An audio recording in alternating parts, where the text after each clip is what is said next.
दोस्तों, ये कहानी पूरी तरह से काल्पनिक है और केवल मनोरंजन के लिए बनाया गया है। और इस कहानी में किसी भी व्यक्ति, नाम, उत्पाद या वास्तविकता का अपमान नहीं किया गया है। अगर आप लोग हमारे पीआरएम नॉवल चैनल पर नए हैं तो वीडियो को लाइक और चैनल को सब्सक्राइब जरूर करें, ताकि हम आप तक ऐसी वीडियो पहुंचाते रहें। अगर एपिसोड में कहीं कोई गलती होती है तो आप हमें कमेंट कर हम उसे दोबारा अपलोड करेंगे। धन्यवाद। आप देख रहे हैं reborn of secret queen episode 71। Ishani का भयानक रूप, ईशानी पर हमला और धमकी भरा मैसेज। वही आदित्य का गला सूखता जा रहा था। आदित्य के दोनों हाथ उसकी कमर पर जा चुके थे। आदित्य ने धीरे से उसकी कमर को पुश करते हुए कहा, जंगली बिल्ली, listen, you are drunk so just leave it, वरना आज हम दोनों के वो बीच वो हो जाएगा जिसे तुम कल सुबह भूल नहीं पाओगे। समिति ने नशे में उसकी बाहों में झूमते हुए उसके होठों की तरफ बढ़ते हुए कहा, तो मैंने कब रोका है आपको? मैं तो आपके पास रहना चाहती हूँ, वो सब आपके पास साथ करना चाहती हूँ जो आप मेरे साथ करना चाहते हैं। ये कहते हुए वो आदित्य के होठों के बेहद करीब आ चुकी थी, लेकिन आदित्य की सांसें बढ़ती जा रही थी। उसने घबराई नजरों से समिति को देखकर एक बार फिर कहा, समिति, लिसन, मेरी बात सुनो, देखो तुम जो कर रही हो। वो आगे कुछ कहता, लेकिन उसके बाकी के शब्द उसके मुंह में ही रह गए। समिति ने अपने दोनों होंठ अचानक से उसके होठों की जगह सीधा उसकी गर्दन पर रखे और वो उसकी गर्दन को सक करने लगी, किस करने लगी। उसके होठों का नर्म एहसास पाते ही आदित्य की पकड़ उसकी कमर पर ढीली पड़ गई, लेकिन उसके दिल की धड़कन और उसके जज्बात बहकने लगे। धीरे धीरे उसके दोनों हाथ उसकी कमर को चलते जा रहे थे। उसी के साथ समिति का किस और ज्यादा वाइल्ड होता जा रहा था।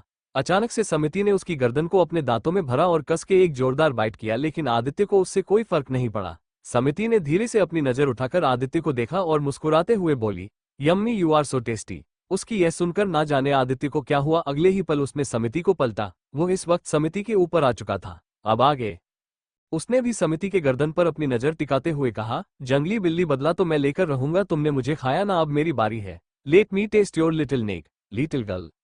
ये कहते हुए उसने एकदम सही समिति की गर्दन को अपने होठों में भर लिया। वो काफी रफ उसे सक कर रहा था। समिति के दोनों हाथ उसके कंधे पर चले गए थे, लेकिन आदित्य कहाँ रुकने वाला था।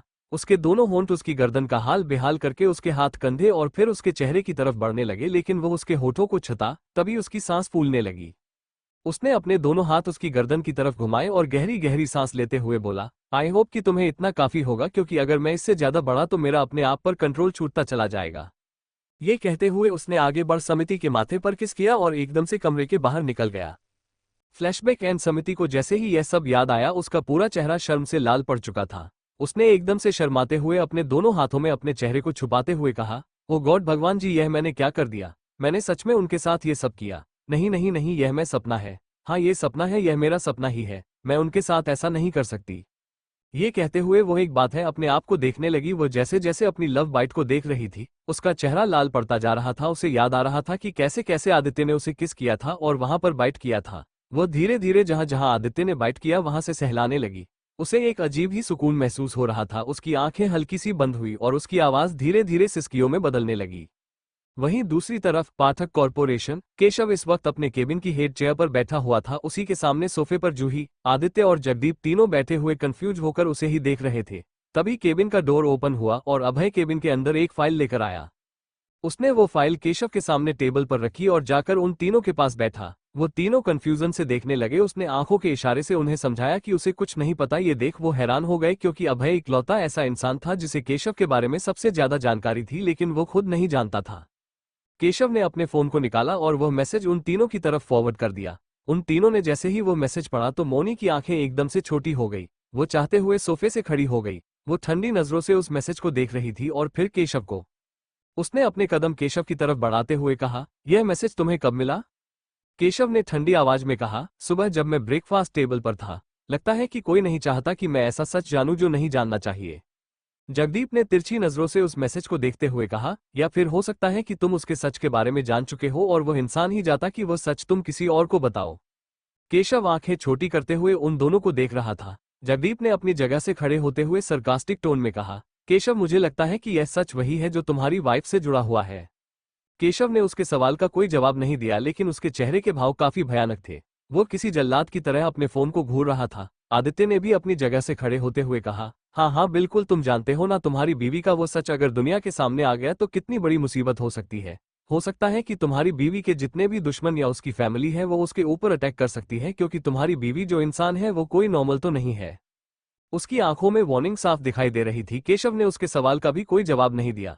उसके चेहरे पर कोई भाव नहीं थे, ऐसा लग रहा था कि उसे कोई चिंता ही ना हो, लेकिन उसे कितनी ज्यादा चिंता थी। उसके अंदर एक अजीब तूफान उठा हुआ था जिसे सिर्फ जूही महसूस कर पा रही थी।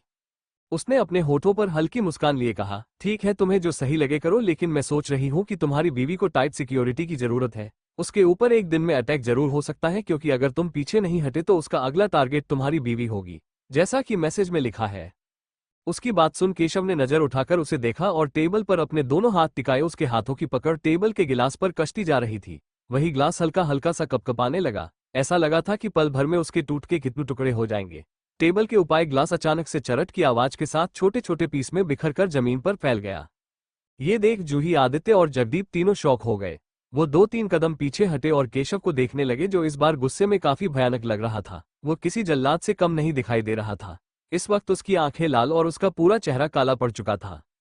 केशव ने अचानक से डेविल स्माइल करते हुए उन तीनों को देखा और अपनी चेयर से खड़े होते हुए ग्लास बॉल के पास जाकर ठंडी सांस ग्लास बॉल पर छोड़ते हुए बोला, केशव पाठक की बीवी है, वह राह चलती चीज नहीं है जिसे कोई भी नुकसान पहुंचा दे। Don't understand the devil. Keshav Pathak ये जो भी है उसे लगता है कि मैं कुछ नहीं कर सकता। वो मजाक है, या फिर वह मेरे साथ मजाक कर है, या फिर सच में मरने का शौक है जो मेरी बीवी को नुकसान पहुंचाने के बारे में वो सोच रहा है। मुझे उससे कोई फर्क नहीं पड़ता, मुझे बस उसकी जान चाहिए। आदित्य ने आंखें छोटी करते हुए कहा, लेकिन वो है कौन? उसकी बात का जवाब तो केशव ने नहीं दिया, लेकिन उसके होठों पर एक डेविल मुस्कान जो काफी मिस्टीरियस और खतरनाक थी, उन तीनों को डरा रही थी। वो तीनों जानते थे कि केशव उस इंसान का पता लगा चुका है। केशव ने डेविल स्मारक करते हुए उन तीनों की तरफ पलट कर कहा, और तुम तीनों जा सकते हो, तुम्हारी भी कंपनी है, उसे संभालो, मुझे एक इंपॉर्टेंट मीटिंग करनी है। ये सुनकर तीनों का मुंह बन गया। आदित्य ने मुंह बनाते हुए कहा, this is not done Keshav, हम तुम्हारे फोन पर यहाँ आए हैं, हम कोई फालतू थोड़ी है। केशव ने उसे घूमते हुए कहा, तो मैंने बुलाया था, अब मैं ही भेज रहा हूँ। जूही ने शांत आवाज में कहा, ओके बजाते हैं, लेकिन दोबारा बुलाया तो तुम्हारी बहुत बुरी धुलाई करूंगी। ये कहते हुए वो उठी और केबिन के बाहर चली गई। वहीं जगदीप और आदित्य एक दूसरे को देखने लगे। वह भी गुस्से में वहां से निकल गई। केशव ठंडी निगाहों से वापस ग्लास बॉल को घूरने लगा। उसके होठों पर अचानक से काफी खतरनाक रावण जैसी स्माइल आ गई। वो काफी भयानक दिखाई दे रहा था। अगर इस वक्त ईशानी उसकी स्माइल देख लेती तो उसका सारा प्यार धरा का धरा रह जाता, क्योंकि वह इसमें किसी राक्षस से कम नहीं नजर आ रहा था। उसकी मुस्कान काफी मिस्टीरियस थी, जिसका मतलब सिर्फ उसे ही पता था। वहीं दूसरी तरफ ईशानी कार में बैठी हुई कॉलेज जा रही थी। उसने ड्राइवर को देखते हुए शांत आवाज में कहा, थोड़ा जल्दी कीजिए, मुझे असाइनमेंट सबमिट करना है। ड्राइवर ने कुछ नहीं कहा और कार की स्पीड तेज कर दी। बैक सीट पर बैठी ईशानी, जो कि परेशान नजरों से बार बार बाहर देख रही थी, अचानक से उसका फोन रिंग करने लगा तो उसकी आंखें छोटी हो गई। उसने ठंडी निगाहों से स्क्रीन पर नाम को पढ़ते हुए कॉल अटेंड किया और फोन को कान पर लगाया। तभी उसे एक शांत आवाज सुनाई दी, लेडी बॉस, हमें उसके बारे में पता चल चुका है कि वह कौन इंसान है। जैसे ही ईशानी ने यह सुना तो उसकी आंखें छोटी हो गई। उसने ठंडी निगाहों से विंडो के बाहर देखते हुए कहा, तो उसे उठाओ और पता करो कि कौन है जिसने मुझे मारने की कोशिश की थी। ये सुनकर दूसरी तरफ से फिर से कुछ कहा गया, जिसे सुनकर ईशानी की आंखों में अचानक से खून उतरने लगा। उसकी आंखें गुस्से में लाल होती जा रही थी। उसके हाथों की नसें उभरने लगी। वो बस चुपचाप विंडो के बाहर देख रही थी। उसका गुस्सा 7वें आसमान का था, लेकिन उसने एक शब्द नहीं कहा। थोड़ी देर बाद कॉल कट करते हुए वो तिरछी मुस्कान लिए विंडो के बाहर देखते हुए बोली, तो यह आप है? अनबिलीवेबल कि आप मुझे मारने की कोशिश करें हैं। जानती तो नहीं हो, लेकिन जाना पड़ेगा कि आप मुझे मारना क्यों चाहते हैं। आखिर ऐसा मेरे अंदर क्या है? कुछ तो है, कुछ तो अजीब है। अचानक से बिजली आसमान में कई उसी के साथ करते बिजली में ईशानी का चेहरा दिखाई दिया, जो कि काफी भयानक दिखाई दे रहा था। गुस्से में उसकी आंखें हल्की हल्की लाल पड़ चुकी थी। उसके हाथों की मुठियां भींची हुई वो अपने एक हाथ को विंडो के गिलास पर टिकाए हुए विंडो के बाहर देख रही थी। अब क्या होगा आगे इस कहानी में, ये जानने के लिए आपको मेरी ये कहानी सुननी पड़ेगी, जिसका नाम है रीबॉर्न ऑफ सीक्रेट क्वीन, सिर्फ हमारे यूट्यूब चैनल पर। एपिसोड 72, रेड चिल्ली वाला समोसा। ईशानी गिरी खतरों के बीच और प्ले सिर्फ केशव। केशव ठंडी निगाहों से वापस ग्लास बॉल को घूरने लगा। उसके होठों पर अचानक से काफी खतरनाक रावण जैसी स्माइल आ गई। वो काफी भयानक दिखाई दे रहा था। अगर इस वक्त ईशानी उसकी स्माइल देख लेती तो उसका सारा प्यार धरा का धरा रह जाता, क्योंकि वो इसमें किसी राक्षस से कम नहीं नजर आ रहा था। उसकी मुस्कान काफी मिस्टीरियस थी, जिसका मतलब सिर्फ उसे ही पता था। वहीं दूसरी तरफ ईशानी कार में बैठी हुई कॉलेज जा रही थी। उसने ड्राइवर को देखते हुए शांत आवाज में कहा, थोड़ा जल्दी कीजिए, मुझे असाइनमेंट सबमिट करना है। ड्राइवर ने कुछ नहीं कहा और कार की स्पीड तेज कर दी।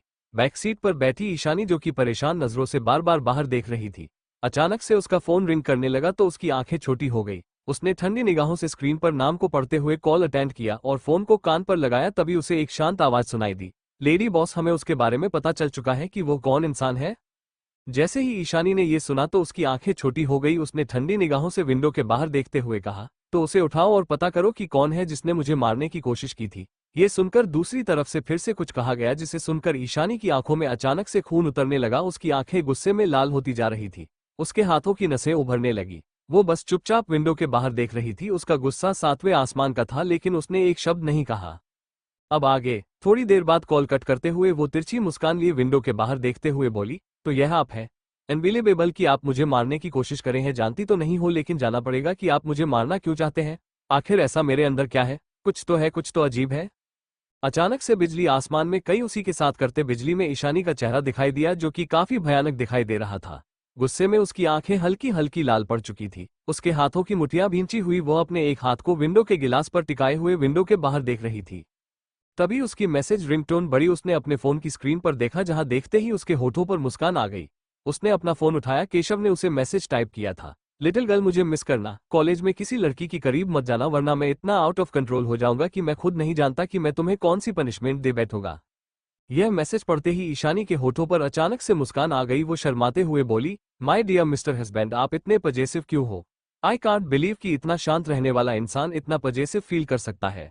आई नो कि मैं बहुत खूबसूरत हूँ, लेकिन मैं तो सिर्फ आपको पसंद करती हूँ मिस्टर डेविल। लेकिन आप है कि मुझ पर ध्यान ही नहीं देते, ठीक से अपने काम में बिजी रहते हो। लेकिन एक बार यह भी नहीं पूछा कि चलो हनीमून पर चलते हैं। हालांकि मैं मना कर देती, लेकिन पूछना तो चाहिए था ना। अचानक से वो बच्चों की तरह मुंह बनाते हुए विंडो के बाहर देखने लगी। वहीं कॉलेज में अलग ही कोहराम मचा हुआ था। चंचल एक लड़की के पास खड़ी हुई थी और उसे कुछ समझ रही थी। उसकी आंखों में गुस्सा साफ दिखाई दे रहा था। उसने दांत पीते हुए कहा, लेकिन जो कहा है वही होना चाहिए, सब कुछ प्लान के अकॉर्डिंग, वरना मैं तुम्हारी जान ले लूंगी। उसकी आवाज काफी डरावनी थी। एक पल के लिए वो लड़की घबराई और बोली, ठीक है, लेकिन अगर किसी को पता चल गया तो? उसकी बात को बीच में काटते हुए चंचल ने मुंह बनाकर कहा, तुम चुप करो, जब देखो बकवास बोलती रहती हो, कुछ नहीं होगा। उसका आज तमाशा बनने वाला है, तुम्हें वही करना है जो मैंने कहा है। वो लड़की वहां से चली गई। उसके जाते ही अचानक से चंचल के होठों पर शैतानी मुस्कान आ गई। वो कॉलेज के गेट को घूरते हुए बोली, कहाँ हो ईशानी, कहाँ हो तुम? तुम्हारी मौत तुम्हारा इंतजार कर रही है, प्लीज कॉलेज आ जाओ। आज तुम्हारी जिंदगी का सबसे खतरनाक दिन है। आज तुम्हारी जिंदगी जहन्नुम बनने वाली है, जस्ट बिकॉज कि तुमने बहुत भारी गलती कर दी है। हाँ। ये कहते हुए अचानक से उसके होठों पर शैतानी मुस्कान आ गई। वही कॉलेज के पार्किंग एरिया में एक निंजा हट 2R खड़ी हुई थी। उसके ऊपर एक लड़का अपने चेहरे पर black helmet, black leather jacket और लेदर जीन्स पहने हुए खड़ा हुआ था। उसकी शक्ल नहीं दिखाई दे रही थी, जैसे कि वो किसी से छुपने की कोशिश कर रहा हो। वो अपनी बाइक पर बैठा हुआ बस दरवाजे को घूरे जा रहा था। तभी गेट के अंदर एक कार आकर रुकी और उस कार के अंदर से ईशानी निकली। ईशानी को देखते ही उसे आदमी ने नाम से हिलाया और अपनी बाइक से उतरते हुए अपना हेलमेट नीचे उतारा। ये डैनी था। डैनी डेविल स्मारक करते हुए कॉलेज के अंदर चला गया। ईशानी जैसे ही कॉलेज के अंदर पहुंची, अचानक से उसे कुछ गलत होने का एहसास हुआ। उसने अपने आसपास काफी भयानक वाइब्स को महसूस किया था। उसका दिल अचानक से डरने लगा। उसने कुछ सोचते हुए अपने आप से कहा, कॉलेज में आज इतना अजीब क्यों लगा है? कहीं मेरे खिलाफ किसी ने कोई प्लानिंग? ये कहते हुए उसकी नजर सीधा चंचल के ऊपर गई, जो कि मुस्कुराते हुए उसी की तरफ आ रही थी। उसकी मुस्कान तीखी थी लेकिन काफी गहरी, जिसे देख ईशानी का दिमाग घोड़े की स्पीड से चलने लगा। उसने न जाने क्या क्या सोच लिया था। अगले ही पल वो मुस्कुराते हुए चंचल से बोली कि यार चंचल, तुम मेरे बिना ही कॉलेज आ गई। By the way class start हो गई क्या? चंचल ने तिरछी मुस्कान के साथ कहा, नहीं अभी तो क्लास स्टार्ट नहीं हुई है। एक काम करो, तुम जाकर कैंटीन में चलो ना मेरे साथ, हम वहां पर चलकर कुछ खाते हैं। मुझे बहुत तेज भूख लगी है। मेरी आज तुम्हारे लिए ट्रीट समझो, मैं तुम्हें अपने पैसे कुछ खिलाना चाहती हूँ। ये सुनकर ईशानी की आंखें छोटी हो गई। उसे कंफ्यूज एक चंचल ने अगले ही पर मुस्कुराते हुए कहा, अरे ऐसी बात नहीं है कि मैं तुम्हें नीचा दिखा रही हूँ। वैसे तो मैं जानती हूँ कि तुम्हारी शादी केशव पाठक से हुई है और तुम्हारे पास पैसों की कमी नहीं है, लेकिन फिर भी अपनी दोस्त को एक मौका तो दे ही सकती हो। ये कहते हुए वो घमंड भरी मुस्कान लिए उसे देखने लगी। वो कैंटीन में चली गई। कैंटीन में ईशानी टेबल पर बैठी थी। उसी के सामने समोसे रखे हुए थे जो ईशानी के फेवरेट थे, लेकिन ईशानियों ने खा नहीं रही थी। उसने तिरछी नजरों से चंचल को देखा, जो कि बगल में बैठी हुई उसे निहार रही थी। ईशानी ने शैतानी मुस्कान के साथ अपने आप से कहा, ओह तो लगता है कि मेरी बेस्ट फ्रेंड को मुझसे बदला लेना है। नॉट बैड, मैं भी देखती हूँ कि तुम आगे आगे करती क्या हो। मैं भी तो जानूं कि तुम्हारे दिमाग में कौन कौन से शैतानी आइडिया है और मुझे खत्म करने के लिए और मुझे परेशान करने के लिए तुम किस हद तक जा सकती हो। अचानक से उसके होठों के किनारे धइल गए। उसने एक समोसे को उठाकर अपने होठों की तरह बढ़ाया, लेकिन तभी अचानक से वह रुकी। उसे उठते देख चंचल ने होंठ भी गायब हो गई। वो मुंह बनाते हो बोली, क्या हुआ, तुम इस तरह अचानक क्यों रुक गई? चंचल ने ये कहते हुए आसपास देखा, जहां उसे कुछ ही दूरी के उससे दूर 2-3 पिलर के पीछे उसे लड़की खड़ी हुई थी। ईशानी ने अपना फोन निकाला और समोसे की फोटो पिक करते हुए बोली, वह क्या है ना, मुझे ये सोशल मीडिया पर डालना था, इसलिए पता तो चले कि मेरी बेस्ट फ्रेंड ने मुझे ट्रीट दी है। वो डेविल स्माइल लिए चंचल को देखने लगी। चंचल ने गहरी सांस लेते हुए कहा, अच्छा हो तुम ऐसा कर रही हो, अब चलो टाइम वेस्ट मत करो, समोसे ठंडा हो जाएंगे, जल्दी से खा लो। ये कहते हुए उसने खुद एक समोसा उठाकर उसके मुंह की तरफ बढ़ाया और डेविल स्माइल के साथ अपने आप में बोली, खाओ खाओ, आज तुम्हारी जिंदगी जहन्नुम होने वाली है। ईशानी, तुम सोच भी नहीं सकती कि तुम्हारे साथ क्या होगा। लेकिन ईशानी ने वो समोसा बिल्कुल नहीं खाया, बल्कि उसका हाथ एकदम से पकड़ लिया। चंचल कंफ्यूजन में उसे देखने लगी। अगले ही पल ईशानी ने वो समोसा लेकर उसके मुंह के पास लाते हुए कहा, एक सेकंड, तुमने ट्री मुझे दिया ना, तो पहले तुम खाओ, तुम मेरी बेस्ट फ्रेंड हो ना। ये सुनते ही चंचल का मुंह खुला का खुला रह गया, बल्कि इसका फायदा उठाते हुए ईशानी ने उसके मुंह में समोसा ठोस दिया। जैसे ही चंचल के मुंह में ये घुला तो उसका पूरा चेहरा लाल पड़ चुका था, उसके हाथ पैर कांपने लगे। समोसा जिसमें उसने रेड चिली पाउडर काफी ज्यादा मिलाया हुआ था, अचानक से उसका असर स्टॉप हो गया। ईशानी ने अगले ही पल उसके गालों को पिंच किया और उसके गालों को दबाया, जिससे वो समोसा जबरदस्ती उसके मुंह के अंदर चला गया। ईशानी ने मुस्कुराते हुए, तुम्हें तो समोसा खाने का नया स्टाइल भी पता है, चलो मुझे लगता है कि तुम काफी भूखी हो, एक काम करो, तुम ही ये समोसे खाओ, रहने मैं ही खिला देती हूँ। ये कहते हुए उसने दूसरा समोसा उसके मुंह की तरह बढ़ाया, लेकिन जैसे उसने उसे समोसे को निकाला, उसका गला बुरी तरह से चलना जलने लगा। उसने समोसे में रेड चिली पानी पाउडर मिलाया था, जिससे उसके पूरे सीने में जलन होने लगी, उसका पूरा शरीर कांप रहा था।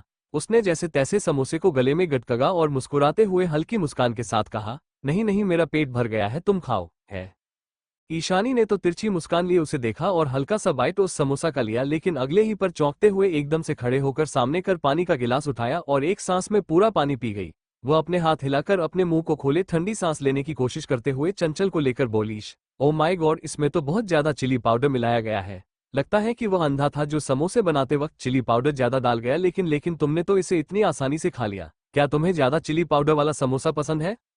वो टेढ़ी मुस्कान से उसे देखने लगी। उसने चंचल की बेवकूफी पर हंसी आ रही थी। चंचल जो उसकी इतनी सालों पुरानी दोस्त थी, उसे ये तक नहीं पता था कि ईशानी को चिल्ली से बहुत ज्यादा प्यार है। वो बचपन से ही तीखा खाना पसंद करते थी, इसलिए उसे उस समोसे से बिल्कुल भी फर्क नहीं पड़ा। बस वह नाटक कर रही थी, लेकिन उसे चंचल की हरकत पर हंसी आ गई थी। चंचल का चेहरा जैसे होने जैसा हो गया था। उसने जैसे तैसे उसने अपनी जगह से खड़े होते हुए कहा, अच्छा, मुझे पता नहीं था कि तुम्हें चिली पाउडर पसंद नहीं है। इट्स ओके, तुम रख दो, तुम कम करो, तुम्हारे हाथ गंदी हो गए, तुम इसे जाकर वॉशरूम में। ये कहा तो ईशानी ने घूरते हुए उसे देखी, लेकिन कुछ सोचकर मुस्कुराते हुए वहां से चली गई। अब क्या होगा आगे इस कहानी में, ये जानने के लिए आपको मेरी ये कहानी सुननी पड़ेगी, जिसका नाम है रीबॉर्न ऑफ सीक्रेट क्वीन, सिर्फ हमारे यूट्यूब चैनल पर। एपिसोड 73, मोनी का जेलस होना, ईशानी की सुपारी और साजिशों का भंवर। उसके हाथ पैर कांपने लगे। समोसा जिसमें उसने रेड चिली पाउडर काफी ज्यादा मिलाया हुआ था, अचानक से उसका असर स्टॉप हो गया। ईशानी ने अगले ही पल उसके गालों को पिंच किया और उसके गालों को दबाया, जिससे वो समोसा जबरदस्ती उसके मुंह के अंदर चला गया। ईशानी ने मुस्कुराते हुए, तुम्हें तो समोसा खाने का नया स्टाइल भी पता है, चलो मुझे लगता है कि तुम काफी भूखी हो, एक काम करो, तुम ही यह समोसे खाओ, रहने मैं ही खिला देती हूँ। ये कहते हुए उसने दूसरा समोसा उसके मुंह की तरह बढ़ाया, लेकिन जैसे उसने उसे समोसे को निकाला, उसका गला बुरी तरह से चलना जलने लगा। उसने समोसे में रेड चिली पानी पाउडर मिलाया था, जिससे उसके पूरे सीने में जलन होने लगी, उसका पूरा शरीर कांप रहा था।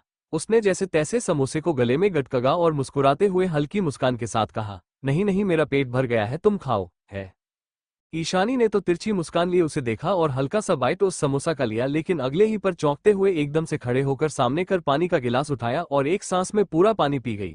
वो अपने हाथ हिलाकर अपने मुंह को खोले ठंडी सांस लेने की कोशिश करते हुए चंचल को लेकर बोलीश, ओ माय गॉड, इसमें तो बहुत ज्यादा चिली पाउडर मिलाया गया है। लगता है कि वह अंधा था जो समोसे बनाते वक्त चिली पाउडर ज्यादा डाल गया, लेकिन तुमने तो इसे इतनी आसानी से खा लिया। क्या तुम्हें ज्यादा चिली पाउडर वाला समोसा पसंद है? वो टेढ़ी मुस्कान से उसे देखने लगी। उसने चंचल की बेवकूफी पर हंसी आ रही थी। अब आगे चंचल जो उसकी इतनी सालों पुरानी दोस्त थी, उसे ये तक नहीं पता था कि ईशानी को चिल्ली से बहुत ज्यादा प्यार है। वो बचपन से ही तीखा खाना पसंद करते थी, इसलिए उसे उस समोसे से बिल्कुल भी फर्क नहीं पड़ा। बस वह नाटक कर रही थी, लेकिन उसे चंचल की हरकत पर हंसी आ गई थी। चंचल का चेहरा जैसे होने जैसा हो गया था। उसने जैसे तैसे उसने अपनी जगह से खड़े होते हुए कहा, अच्छा, मुझे पता नहीं था कि तुम्हें चिली पाउडर पसंद नहीं है। इट्स ओके, तुम रख दो, तुम कम करो, तुम्हारे हाथ गंदी हो गए, तुम इसे जाकर वॉशरूम में। ये कहा तो ईशानी ने घूरते हुए उसे देखी, लेकिन कुछ सोचकर मुस्कुराते हुए वहां से चली गई। वो वॉशरूम में पहुंची, लेकिन एक बार फिर उसके दिल में एक अजीब सी बेचैनी होती, लेकिन उसके होठों पर मुस्कान थी। वो समझ चुकी थी कि कुछ ना कुछ तो गड़बड़ है, उसके खिलाफ जाल बिछाए गए हैं, लेकिन वो उन जालों को फाड़कर आगे निकलने के मामले में उन सभी से आगे थी। वो शैतान की नानी बन चुकी थी। इस वक्त उसका दिमाग घोड़े की स्पीड से भाग गया था, उसके दिमाग में अलग ही प्लान चलने लगे। वहीं दूसरी तरफ ओम प्रकाश इस वक्त एक रेस्टोरेंट में बैठा हुआ था। उसी के सामने एक आदमी बैठा हुआ था जिसने अपने चेहरे पर मास्क लगाए हुआ था। उसने ब्लैक कलर की हुडी और जीन्स की पैंट शर्ट पहनी हुई थी। उसने अपनी सर्द आवाज में पूछा, अब बताइए मुझे यहाँ कैसे बुलाया गया? आप जानते हैं मेरे पास टाइम नहीं है। ओम प्रकाश ने जलती निगाहों से उसे देखते हुए कहा, अपना ड्रामा बंद करो, यह नाटक किसी और को दिखाने की तुम कितनी बिजी हो, तुम जानते हो ना मैं कौन हूँ। चुपचाप मैं जो कह रहा हूँ वह करो। ये शंकर इस आदमी की आंखें छोटी हो गई। उसने गुस्से में कहा, तुम मुझे ऑर्डर नहीं दे सकते, मैं वही करूंगा जो मेरे दिल में आएगा और फिलहाल मैं कुछ भी करने के मूड में नहीं हूं, इसलिए जाओ चुपचाप निकल यहां से। ये सुनकर ओम प्रकाश की आंखें गुस्से में लाल हो गई, लेकिन अगले ही पल वह शैतानी मुस्कान के साथ बोला, ओह लगता है कि पैसों के बिना तुम बात नहीं करते। पैसा शब्द सुनते ही उसे आदमी के होठों किनकियां चौड़ी हो गई। उसने हल्की मुस्कान के साथ उसे देखते हुए कहा, तो आपको क्या लगता है दुनिया में हर चीज फ्री नहीं होती मिस्टर ओम प्रकाश दीवाना, पैसों से हर चीज मिलती है, इसलिए मैं पैसे में विश्वास करता हूं और आपके पास पैसे हैं तो दीजिए। 10 मिनट की कीमत 1 लाख होती है मेरे, और 10 मिनट में पूरे हो चुके हैं। ओम प्रकाश ने तुरंत एक चेक बुक निकाल और उसके ऊपर पूरे 1 करोड़ रुपए का चेक साइन करके उसे आदमी की तरफ बढ़ा दिया। उस आदमी ने चौंकते हुए चेक पर अमाउंट चेक की तो उसकी आंखें फैल गई। वो कंफ्यूजन से ओम प्रकाश को देखने लगा। अचानक ही ओम प्रकाश की हंसी वहां पर गूंज उठी जो काफी डरावनी थी। सभी लोग कंफ्यूज होकर प्रकाश को देखने लगे। ओम प्रकाश जिसकी हंसी किसी डरावने राक्षस के जैसी थी, उसने अगले ही पल गुस्से में उस आदमी को घूरते हुए कहा, से क्या लगा तुम्हें मैं कंगाल हूं? नो वे ओम प्रकाश, दीवना को तुमने समझ कर रखा है। करोड़ रखो, मुझे किसी को मरवाना है, उसकी कीमत है और तुम्हें उसे खत्म करना ही होगा। इस दुनिया में और भी किलर मौजूद है जिनसे मैं उस लड़की से पहले तुम्हारी जान निकलवाऊंगा। ये सुनकर उसे आदमी की आंखें छोटी हो गई, लेकिन उसके चेहरे पर कोई भाव नहीं थे। ओम प्रकाश ने टेबल पर ईशानी की एक फोटो रखी। उस आदमी ने उस फोटो को देखा और तिरछी मुस्कान के साथ उस फोटो पर अपनी नजर टिकाते हुए बोला, वाह, क्या आप मेरा रिश्ता करवाना चाहते हैं? उसकी बात सुनकर ओम प्रकाश ने उसे घूरते हुए कहा, रिश्ता नहीं, इसकी जान निकलवानी है मुझे। कल सुबह तक इस लड़की की लाश चाहिए। तुम्हें क्या करना है क्या नहीं वो तुम जानो। उस आदमी ने कुछ नहीं कहा, वो उठा और वह वहां से चला गया। वहीं ओम प्रकाश गुस्से में टेबल पर हाथ पटकते हुए रह गया। वहीं खन्ना ब्यूटी कंपनी में शासिका काफी परेशानी से अपने चेयर पर बैठी थी। उसकी नजर बार बार अपनी सामने हटे हुए कॉटन के अंदर ग्लास वॉल को चीरते हुए सामने मोनी के ऊपर टिकी हुई थी, जो कि अपनी चेयर पर बैठी हुई थी। उसके चेहरे पर कोई भाव नहीं थे, वो ठंडी निगाहों से एक फाइल को देख रही थी। शशिका ने मुंह बनाते हुए अपने आप से कहा, ओह गॉड, अब अचानक से इन्हें क्या हो गया? सुबह से इन्होंने मुझसे ना तो कोई बात की, ना ही मेरी तरफ एक बार देखा। ये कहकर वो अचानक से उदास लग रही थी। वो नम आंखों से मनी को देखने लगी। उसे समझ में नहीं आ रहा था कि मोनी से इग्नोर क्यों कर रही है। सुबह उसने मोनी को गुड मॉर्निंग कहा, लेकिन ना उसका गुड मॉर्निंग का कोई रिप्लाई आया नहीं। अभी तक मोनी ने उसे किसी काम के लिए बुलाया है। वो वैसे तो उसकी असिस्टेंट थी, लेकिन उसे ऐसा लग रहा था कि वो सिर्फ नाम के लिए उसकी केबिन के बाहर बिठाई गई हो। वो कोई शो पीस तो नहीं थी। उसने मन में बड़बड़ाते हुए चेयर पर अपने पैर पटके और चिढ़ते हुए मनी के केबिन के बाहर जाकर खड़ी हुई। वो घबराते हुए केबिन को देखने लगी, लेकिन जैसे तैसे गई सांस लेकर उसने केबिन का डोर नॉक किया। अंदर से ठंडी आवाज सुनाई दी, कम इन, जिसे सुनकर एक पल के लिए वो घबरा गई। वो धीरे से केबिन के अंदर आए, लेकिन केबिन के अंदर काफी भयानक माहौल था। एक अजीब सा ऑरा फैला हुआ था।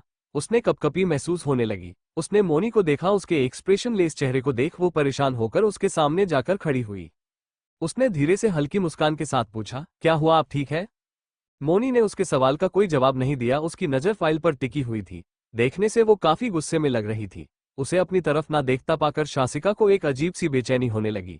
उसने टेबल पर धीरे से हाथ रखते हुए पूछा, मैं आपसे पूछ रही हूँ, क्या आप मेरी सवाल का जवाब नहीं देंगी? मोनी ने एक नजर उठाकर उसे देखा और ठंडी आवाज में पूछा, क्या तुमने मुझे कुछ कहा? शासिका ने गहरी सांस लेते हुए कहा, क्या आप ठीक है? आप सुबह से काफी अजीब है। जैसे ही मोनी ने ये सुन तो एक पल के लिए उसके हाथों की मुठियां भींच गई। उसने अपनी हल्की सी आंखें बंद की, तभी एक बार फिर उसके सामने कल रात का सीन घूमने लगा कि कहां किस तरह पार्टी में शासिका राहुल की बाहों में बहन डाले उसके साथ डांस कर रही थी। राहुल का हाथ उसकी कमर पर था। ये याद करते ही अगले ही पल उसकी आंखें गुस्से में लाल हो गई। उसके एक्सप्रेशन इस तरह बदलते देखा शशिका हैरान हो गई।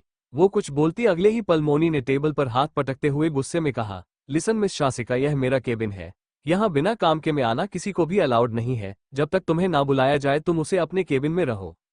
उसने ये कहा कि तभी लैंडलाइन से उसे कॉल रिसीव हुआ। उसने गुस्से में कॉल अटेंड किया, लेकिन दूसरी तरफ से कुछ कहा गया जिसे सुन उसकी आंखें छोटी हो गई। उसने एक नज़र भी शासिका को नहीं देखा और चुपचाप केबिन के बाहर निकल गई।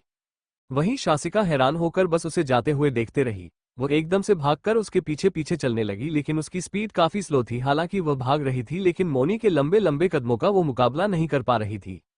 वो दोनों इस वक्त एक मीटिंग हॉल में थी। शासिका उसके पीछे खड़ी थी। मोनी ने ठंडी निगाहों से उन सभी लोगों को देखते हुए कहा, तो ये डील हमें कब तक कंप्लीट करनी है? एक आदमी नहीं खड़े होते हुए पोलाइट आवाज में कहा, लेडी बॉस, हमें ये सिर्फ दिन के अंदर यह डील कंप्लीट करनी है, लेकिन हमें समझ नहीं आ रहा है कि हम शुरुआत कहाँ से करें। हमें कुछ मॉडल की तलाश भी थी। हमने कुछ मॉडल कुछ आज इंटरव्यू के लिए अपॉइंट किया है। अगर आप कहें तो मैं उनका इंटरव्यू लूं। मोनी ने बस से हिलाया और दूसरे आदमी को देखकर बोली, और प्रमोशन डिपार्टमेंट का क्या हुआ? मुझे कोई रिस्पांस मिला? उस आदमी ने घबराते हुए कहा, लेडी बॉस हो अपनी डील वापस करने के लिए मना कर रहा था। उन्होंने कहा कि उनके पैसे डूब जाएंगे अगर उन्होंने डील वापस कर ली तो। मोनी ने भयानक आवाज में टेबल पर हाथ पटकते हुए कहा, हाँ तो तुमने क्या समझ रखा है? मोनी खन्ना ने खैरात नहीं खोली है। मुझे सिर्फ अपना प्रॉफिट दिखाई देता है, इसके अलावा कुछ भी नहीं। उसकी आंखों में एक अजीब है गुस्सा दिखाई दे रहा था, जिसे वह मौजूद सभी लोग अच्छे से वाकिफ से, लेकिन ईशानी हैरान थी। उसने हाथ से पहले मरनी को इतने गुस्से में नहीं देखा था। हालांकि उसने मोनी के गुस्से और खड़ूस स्वभाव के बारे में सुना था, लेकिन आज वो पहली बार देख रही थी। शायद इसकी वजह कल रात पार्टी का वो एक्सीडेंट भी हो सकता था, लेकिन शासिका को तो इस बारे में कुछ पता ही नहीं था। वो बस परेशान होकर मनी को देख रही थी। मीटिंग खत्म हुई। मोनी इस वक्त अपने केबिन में कुछ डिजाइन को देख रही थी। उसमें कुछ इन्फॉर्मेशन लिखी हुई थी जो कि लिपस्टिक के बारे में थी।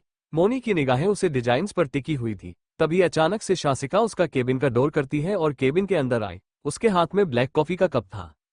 मोनी ने एक नजर उसे नहीं देखा, उसकी नजर डिजाइन पर टिकी हुई थी। वो उसके सामने आकर खड़ी हुई, अपने हाथ कॉफी के कप की तरह बढ़ाया, लेकिन वो कॉफी का कप लेती अगले ही पल शशिका, जो कि कॉफी का कप देने के लिए आगे बढ़ी थी, उसका पैर टेबल के बीच फंसा और वह एकदम से गिरने लगी।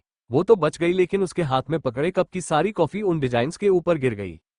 अब क्या होगा आगे इस कहानी में, ये जानने के लिए आपको मेरी ये कहानी सुननी पड़ेगी, जिसका नाम है रिबॉर्न ऑफ सीक्रेट क्वीन। सिर्फ हमारे YouTube चैनल पर आगे के एपिसोड सुनने के लिए आप हमें कमेंट कर सकते हैं।